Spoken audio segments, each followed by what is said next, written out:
நல்ல ஜட்ஜு. அதனால் அவர் என்ன பண்ணார், அடுத்த அதர் சைடு அட்வொகேட்டை கேட்டு, மேடம் சொல்கிறாங்கல்ல, நீங்கள் கவனிச்சிங்களா அப்படின்னாரு. ஆமாம் சார், அதுதான் சார் சரியாக இருக்கும். இந்த இதுலையெல்லாம் வாங்கினா நாளைக்கு அந்த பொண்ணுக்கு இன்னொரு கல்யாணம் கூட ஆகாது சார். ஆமாம், அதுதான் அவங்களும் சொல்கிறாங்க. அவங்க ஒன்றும் இது தப்பு, அதனால் இவளை சிரச்சேதம் பண்ணணும்னு ஒன்றும் யாரும் சொல்லலைல்ல. பேசுங்க. அது எது நான் கூப்பிட்டு பேசணும்? நீங்கள் பேசுங்க, நீங்கள் அட்வொகேட் தானே. 2 அட்வொகேட்டும் உட்காந்து பேசுங்க, 2 பேரண்ட்ஸை வச்சு பேசுங்க, பார்ட்டிஸை விட்டுருங்க அப்படின்னாங்க. அப்புறம் அந்த வராந்தாலேயே, அப்பெல்லாம் அவ்வளவு வசதி இல்லை, அந்த வராந்தாலேயே நின்றுக்கிட்டு பேசும்போது அந்த அம்மா, அந்த பொண்ணுடைய அம்மா டபால்னு என் காலில் விழுகிட்டு வந்துருச்சு. அந்த அம்மாவுக்கும் வயசு இருக்கும், அந்த அம்மாவும் வயசானவங்க தான். ஆனால் அப்போ அந்த அம்மாவுக்கு தெரியுது தன் பொண்ணு தப்பு செஞ்சுட்டா அப்படின்னு தெரியுது.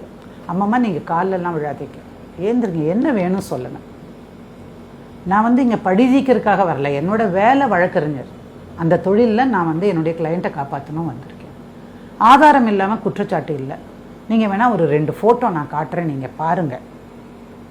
ஒரு ஃபோட்டோ எடுத்து இப்படி காட்டினேன் பாருங்கள். அந்த அம்மா தலையை குன்னிருச்சு, எனக்கு எதுவுமே வேண்டாமா. அப்புறம் அந்த பொண்ணுக்கிட்ட மாப் கேளு, மாப் கருவன்னு என்னவோ சொல்வீங்களே ஹிந்தியில், அதனால் நீ மன்னிப்பு கேளு, மன்னிப்பு கேளுன்னு. அப்போது இந்த பக்கத்தில் இருந்த பெரியவங்களில் 2 பேர் சொல்லிட்டாங்க, யாரும் மன்னிப்பு கேட்க வேண்டாம். என்ன மன்னிப்பு கேட்டாலும் இனி அவள் எங்கள் வீட்டுக்குள்ளே கால் வைக்கக்கூடாது. எங்கள் பையன் பட்ட அவமானம் போதும், எங்கள் குடும்பம் பட்ட அதிர்ச்சியும் எங்களுக்கு போதும், கூடாது. அப்புறம் உட்கார வச்சு பேசினோம். அவங்க டிவோர்ஸ்க்கு ரெடின்னாங்க.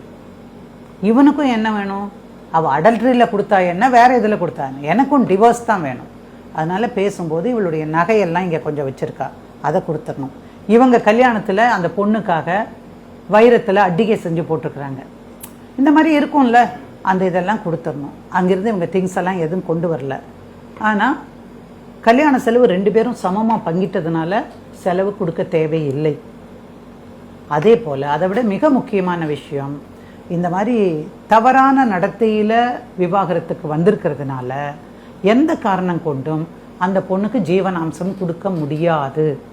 அதை கிளியராக சொல்லிட்டாங்க. ஜீவனாம்சம் கொடுக்க முடியாது, மெயின்டெனன்ஸ் கிடையாது.